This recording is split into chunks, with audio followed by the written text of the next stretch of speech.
لما اتولد ابن خلدون كان العالم كله عبارة عن حروب والناس بتاكل في بعضها، وفوق كل ده مرض الطاعون كان منتشر وبسببه فقد معظم عيلته. لو هنتكلم بعين التاريخ هيبقى اللي عاشه ده حكاية بتتقال قبل النوم بس مرعبة شوية، لكن لو هنحكيه بعين ابن خلدون فالموضوع هيختلف تماما. مش هتبقى مجرد حواديت بتتقال وخلاص، لكن هتبقى كتالوج هيتحط عشان يعرفنا ليه حضارة تنتهي وحضارة تانية تقوم. وعشان شخص يقدر يحكي حكاية ويعرف أسباب حدوثها لازم يكون براها الأول، وده اللي عمله ابن خلدون.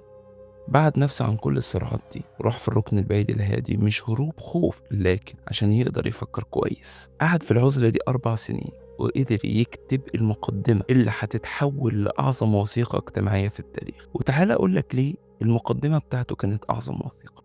ابن خلدون شاف إن المجتمع كائن حي بيتولد ويشيب ويعجز ويموت. اكتشف ان الروح اللي بتحيي المجتمع ده هي العصبية الرابطة اللي بتخلي الناس تكون ظهر وسند لبعض، وان الواحد لوحده ضعيف من غير قبيلته. واكبر مثال عملي على ده هو اللي حصل في الدولة الايوبية اللي بدأت على ايد صلاح الدين، اللي كان هو وجنوده ولاد صحراء ومعارك، حياتهم خشنة ونومهم على الارض وهدفهم واحد. عشان كده كانوا اقوياء، وفي النهاية انتهت على ايد احفاده اللي حياة المدينة والنوم على الحرير نساهم العصبية دي وخلتهم يشتروا المماليك بالفلوس يحموه، وبكده بقوا فريسة سهلة لأي حد.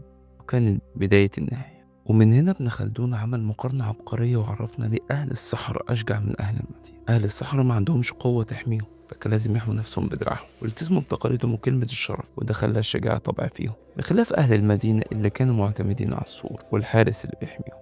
ورغم إنه حط القواعد دي عشان يحمي المجتمع من الانهيار، هو نفسه مقدرش يحمي مجتمعه الصغير اللي شافه بيغرق قدام عينه وهو واقف على شط اسكندرية. ومش بس كده، ده شاب بعينه نهاية الحضارة لما قابل تيمور لانكا عند أسوار دمشق وحاول يقنعه بذكائه وعلمه عشان يرحم المدينة، لكن السيف كان صوته أعلى وشاف دمشق تتحرق وتتدمر قدام عينه. وفي الآخر مات ابن خلدون وحيد في القاهرة، لكن فكرته في علم الاجتماع بقت منهج كامل بتدرسه أجيال على مر العصور. ودي حكاية فكرة جديدة بتأكد لنا قبل ما نفكر في بكرة لازم نفهم امبارح الأول. ما تنسوش تشتركوا في القناة وتفعلوا الجرس عشان تشوفوا معانا كل فكرة بدأت ازاي. نشوفكم الفيديو الجاي.